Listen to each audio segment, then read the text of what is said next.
More things are wrought by prayer than this world dreams of.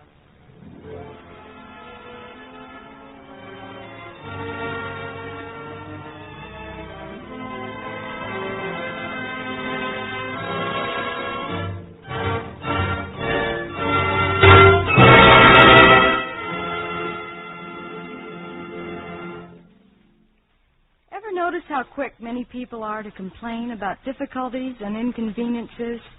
I guess that is only natural.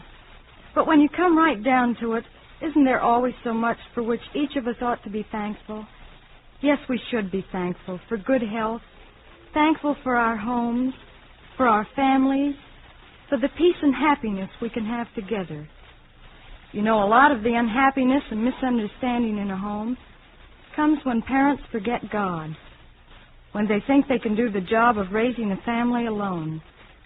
We need God's help, all of us do. We need the help of faith and prayer. And because we're really all interested and earnest about peace and unity in our homes, we should take time out for prayer, for family prayer. Daily family prayer is a wonderful practice. It means peace and understanding in a family. It means each one of us living for the other, and all living for God.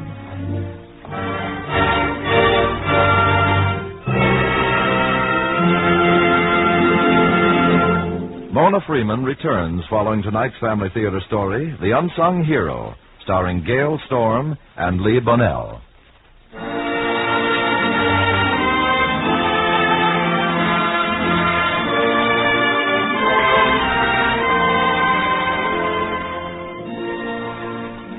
There are men whose names are not prominently recorded in the pages of history. Men who helped establish well-known traditions in our nation. Such a man was John A. Logan. This is his story.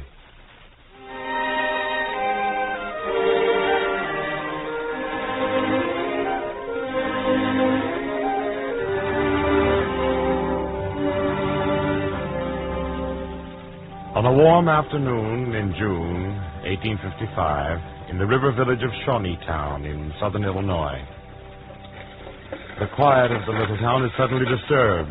A horse and buggy are driven swiftly along the dusty road of the main street bordering on the Ohio River. The small carriage slows down and comes to a stop in front of a large, comfortable-looking house. A dark, handsome young man jumps from the carriage and mounts the steps.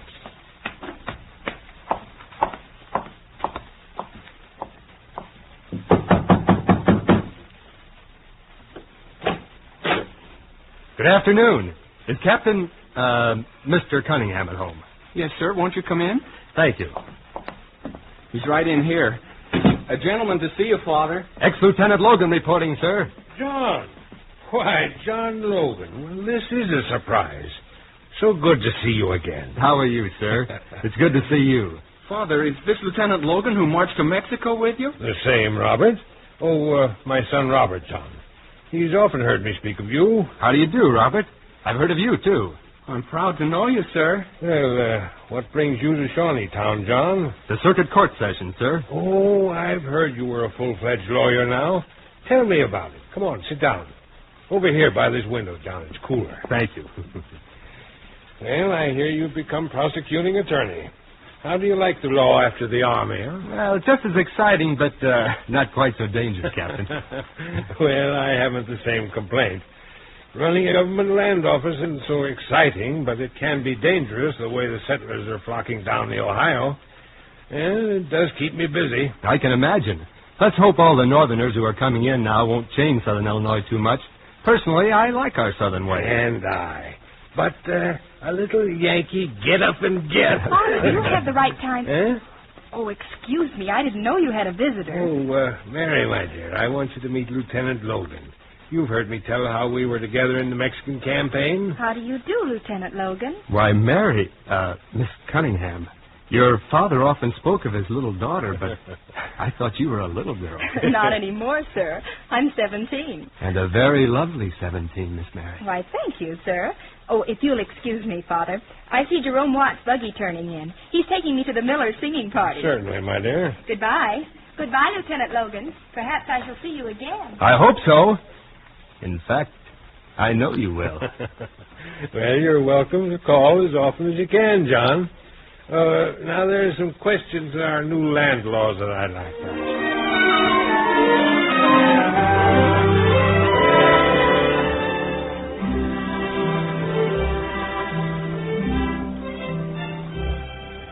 Miss Mary, I've driven down from Murfreesboro for the fair.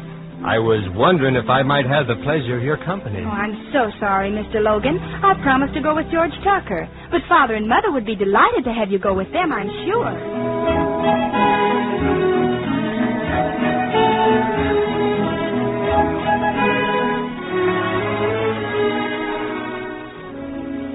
May I take you to the dance this evening, Miss Mary? Why, yes. Thank you, Mr. Logan, yes. I'll be ready at 8.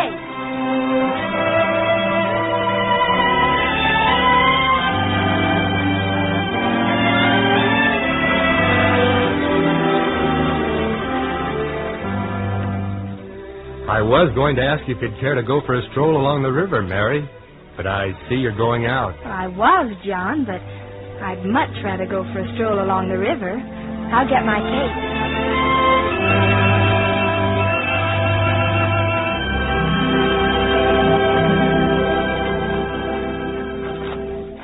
Here's a nice place.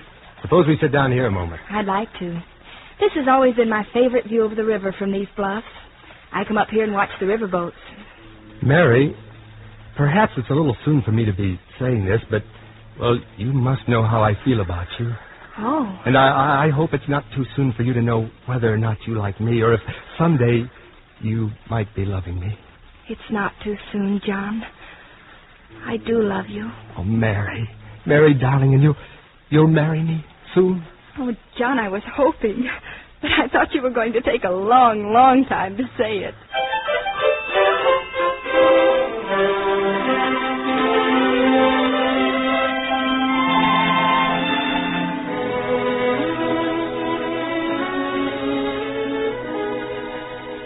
With the coming of autumn that year, Mary Cunningham became Mrs. Mary Logan.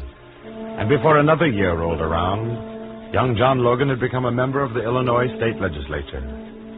It was July 1858, the beginning of the famous Lincoln-Douglas debates, when men were being torn between party loyalty and loyalty to a purpose.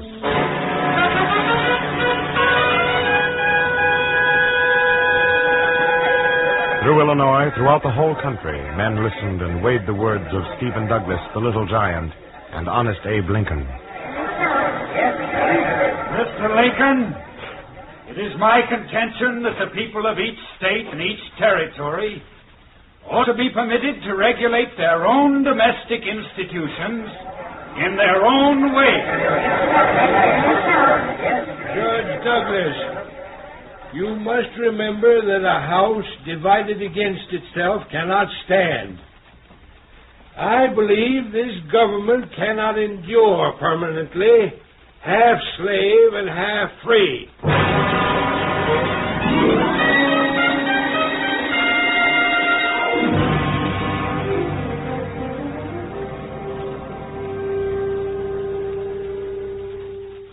A house divided against itself cannot stand.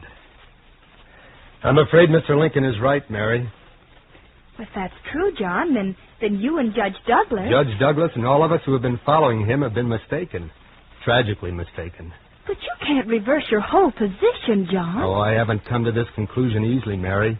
The Lord knows I've been the friend and champion of Stephen Douglas for years. I was ready to support him for president, but since listening to Mr. Lincoln, I'm convinced that Douglas has taken the wrong road. But, John, you've just been elected to Congress, and you're pledged to support Senator Douglas' platform. I'll support it. And him, Mary, as long as I can support my country at the same time. But if it comes to a crisis, I'll be forced to declare myself on the side of Abraham Lincoln. Well, perhaps it won't go that far. Well, I'm afraid the House is already divided. Mary, I must go back to Washington right away. Well, we can leave... No, I want you to go home. Home? It's the folks there. Southern Illinois is so much a part of the South, I'm afraid they're going to let their sympathies run away with them. Well, what do you want me to do, John? Well, try to make them realize, your father, our friends, everyone, that loyalty to their country is more important than loyalty to a section of it. Does this mean you're going against Douglas? Against the South? Well, you can prepare them for that, and when the time comes, well, I'm forced to take a stand. I'll personally explain why I've made my decision.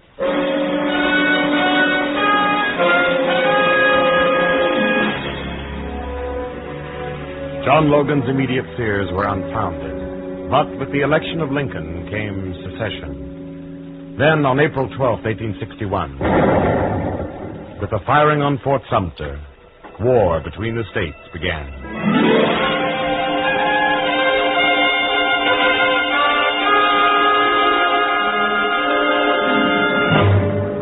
John Logan quickly concludes his affairs in the nation's capital and hurries back home. It is past midnight as his train pulls into Carbondale, Illinois, some 20 miles from the Logan home in Marion.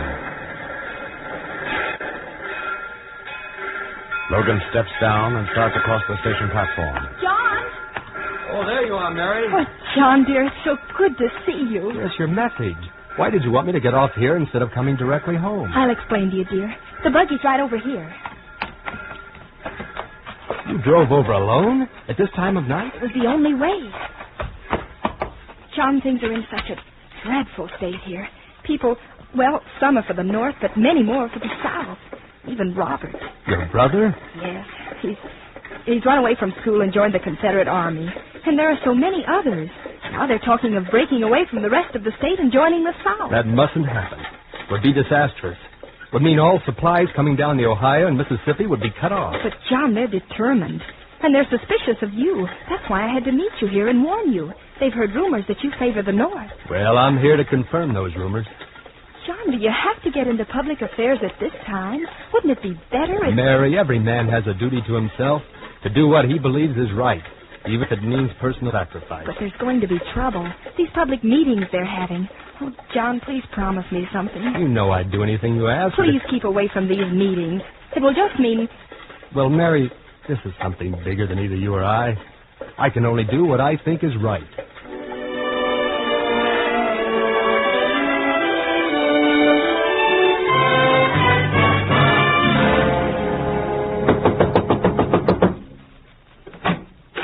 Come in, Jeff. Come in. Aren't you a little early? John, if you're ready, I think we'd better get right over to the square. There's a crowd milling around there for the last hour, and it's getting excitable and unruly. Oh, John, please. I'm ready, Jeff. Good. This is a day that'll decide which way Southern Illinois will go. John, you will be careful. Oh, don't worry, Mary. I have friends in the crowd. If there's going to be any trouble, we'll be able to handle things. You bet we will. I wish you'd take my advice and not go, John. Oh, listen, sweetheart. There's nothing you have to worry about. I only hope you're right. Please,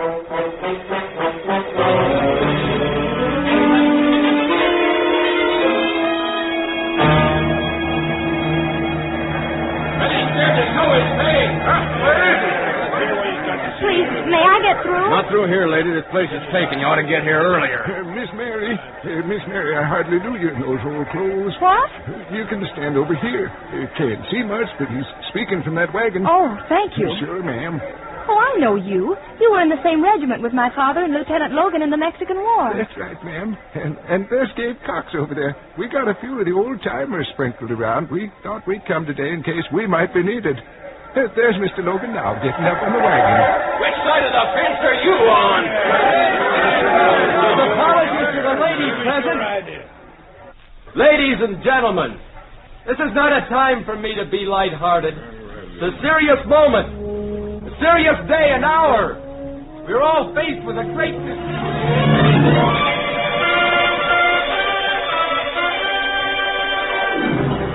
For 2 hours, John Logan spoke, argued, persuaded. His earnestness, his logic held the surrounding crowd.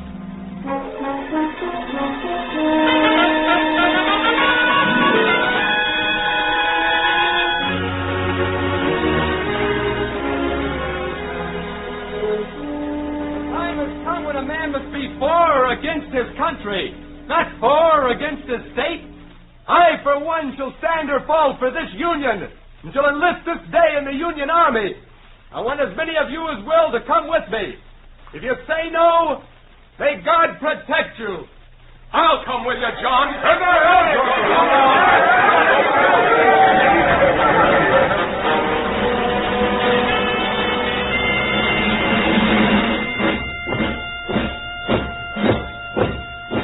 The war between the states began. Logan was commissioned with the rank of colonel. Colonel Logan's regiment reports at Belmont.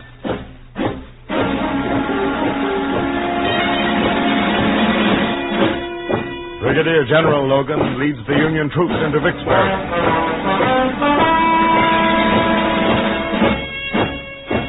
Major General Logan commands the 15th Division, Army of the Tennessee.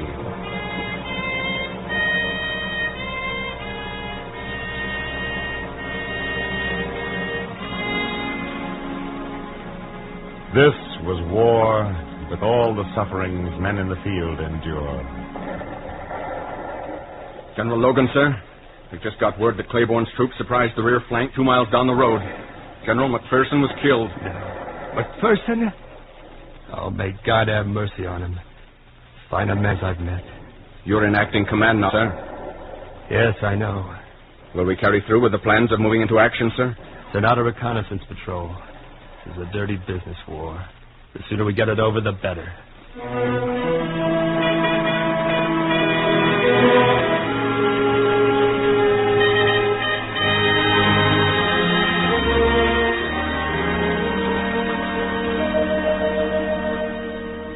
This was war with all the sorrow that those who remain at home must suffer. The uncertainty, the hazard, the heartbreak.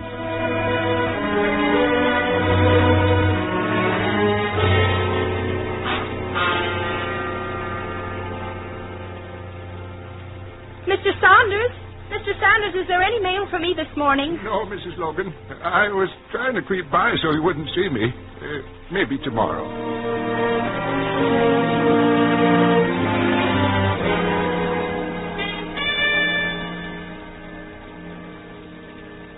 I guess there's no mail this morning, Mr. Saunders. Yes, indeedy. I've got something here for you.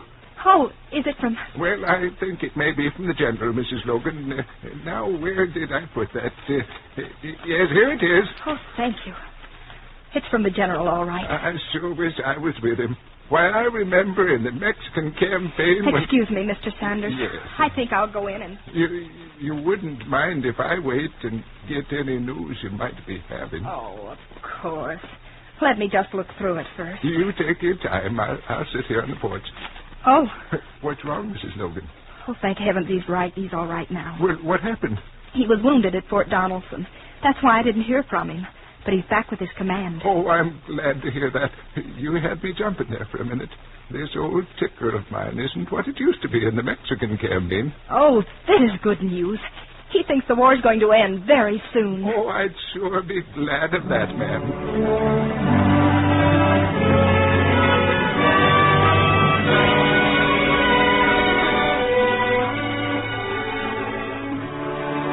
Headquarters, Armies of the United States. Special orders. Major General John A. Logan will replace General O. Howard as commander of the Army of the Tennessee. General Logan will proceed in full command of said army in the Grand Review.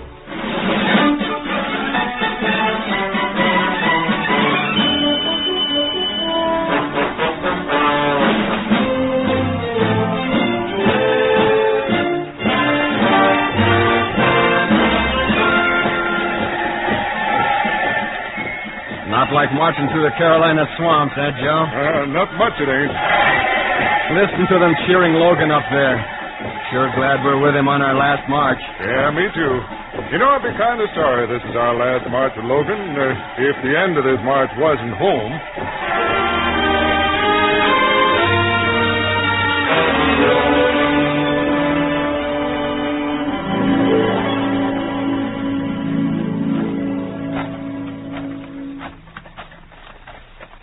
It all looks the same, Mary.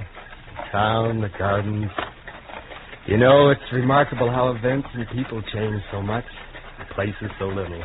Have I changed, John? You, only to grow more lovely. Thank you, dear. Ah, it's good to be strolling along these familiar streets again. How do you do, Judge? Oh, morning, John. Morning, Joe. How are you, General? Well, Sanders, How are you today? Good morning, General.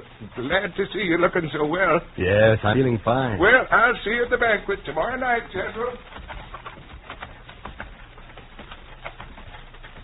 Good to see old friends again, Mary.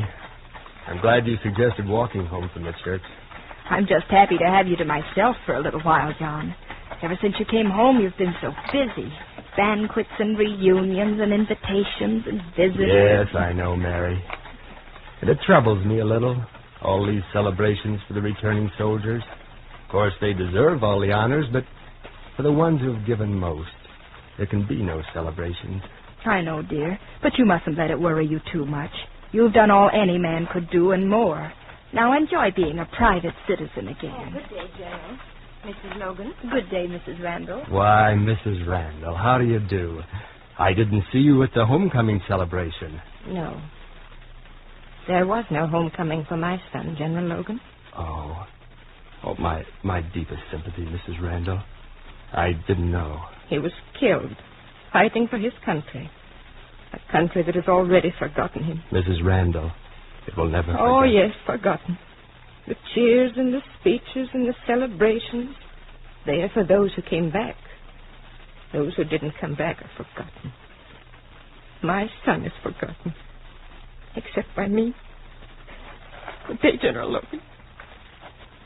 But she's mistaken, John. We all remember and appreciate. Mary, I wonder if that's true. You know, sometimes it's so easy to forget.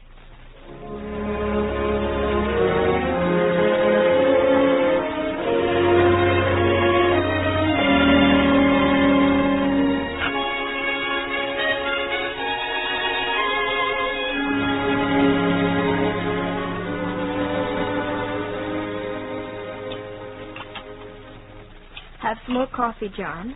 What? Oh, no, thank you, Mary. You've scarcely eaten a thing, dear. Well, I keep thinking, there must be some way of showing how much we appreciate their sacrifices, how much we treasure their memories. I guess all we can do is remember them in our prayers, John. And I wonder how many do that. John, a few years ago, Mr. Lincoln gave a speech. It was something about those who gave their lives for our country. It was in the paper. I think I clipped it out and put it... let me see. Yes, it's in one of these books. Here it is. July 3rd, 1863. 87 years ago, our fathers brought forth on this continent a new nation conceived in liberty and dedicated to the proposition that all men are created.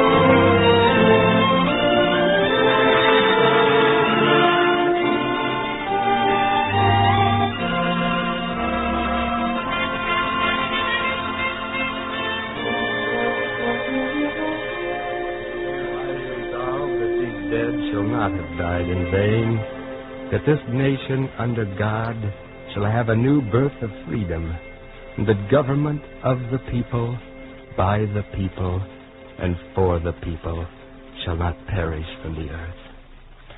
That's beautiful, John. It brings out the real purpose of their sacrifices. Mary, we must set aside one day a year to be sure that their sacrifices are not forgotten. And, John, it should be a day in springtime when all the flowers are in bloom.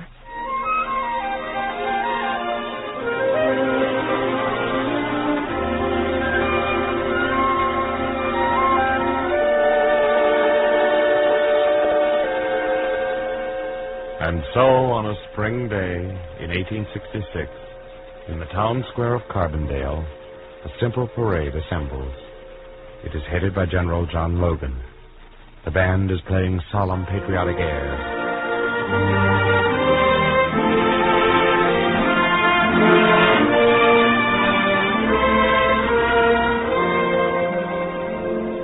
The people of the community and over 200 former soldiers of both the Confederate and Union armies march side by side down the main street and out to Woodlawn Cemetery.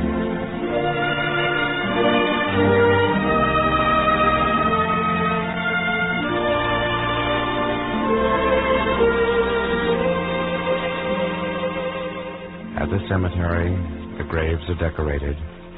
Then the crowd stands in reverent silence as a voice is raised in prayer.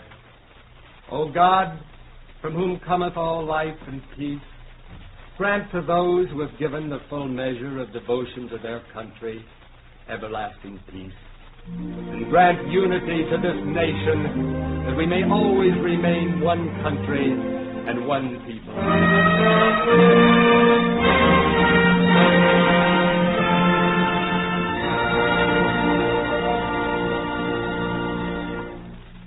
General Logan, I want to thank you for what you did today.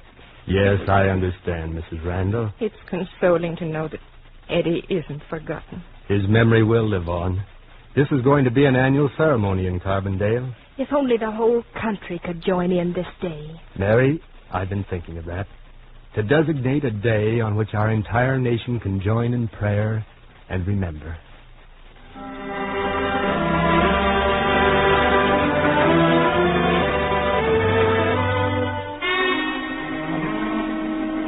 Nearly 2 years later, General Logan became commander of the Grand Army of the Republic. And from his headquarters in Washington, D.C., on May 5th, 1868, he issues his General Orders number 11. The 30th of May is designated as a day of memorial to those who died in defense of our country. Let no ravages of time testify to the present or to coming generations that we, as a people, have forgotten the cost of a free and undivided republic. By order of John A. Logan, Commander.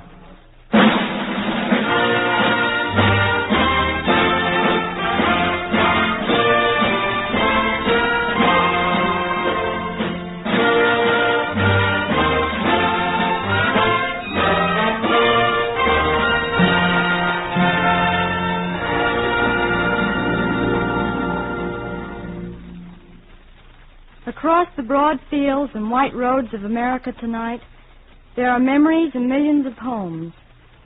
We salute the unsung heroes who gave their lives that America might live in freedom and peace.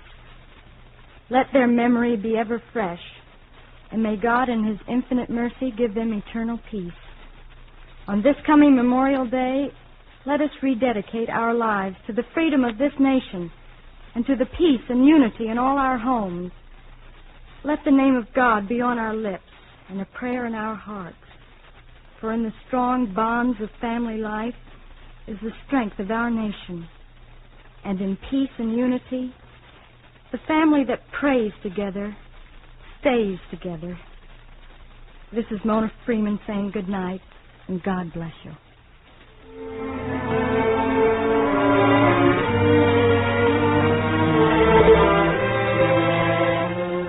Our thanks to Lee Bonnell and Gale Storm for their performances this evening, and to Ruth Bourne and Mabel Thompson-Rao for writing tonight's play. Music was scored and conducted by Max Kerr. This production of Family Theater Incorporated was directed by David Young. Others who appeared in tonight's play were Barry Kruger as narrator, Cy Kendall, Michael Hayes, Shepard Strudwick, Lillian Bayer, and Bob Purcell. Next week, our Family Theater stars will be Ward Bond and Mary Eleanor Donahue in The High Boarded Fence. Your host will be Lon McAllister. This series of the Family Theater broadcast is made possible by the thousands of you who felt the need for this kind of program and by the Mutual Broadcasting System, which has responded to this need. Be with us next week at the same time. Tony Loprano speaking.